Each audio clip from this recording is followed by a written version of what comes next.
ثالثا في نقطة أريد أن نطرحها عليكم.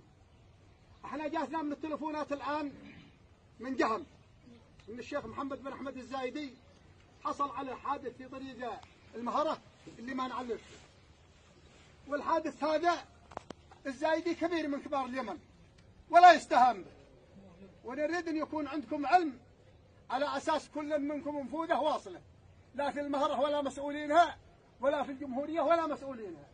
الزايدي ماشي عنده من الخطايا، والزايدي قبيلي من كبار اليمن، يجب الإخراج له بكل الطريق الوافية ولا بنقصر معه. ونطلب من المجتمع هذا على أن احنا مروحين على الدولة نطرح الخبر عليه، وعليكم يا عبيد اللي ما انتم مروحين معنا يكون الخبر عندكم، لأن علاقتكم بالجهات الشرقية ذا أكثر منا وعلمنا وسلامتكم. الزايدي قضية عيبة. شوية عيال. ما عنده حد شيء. الزايدي كبير من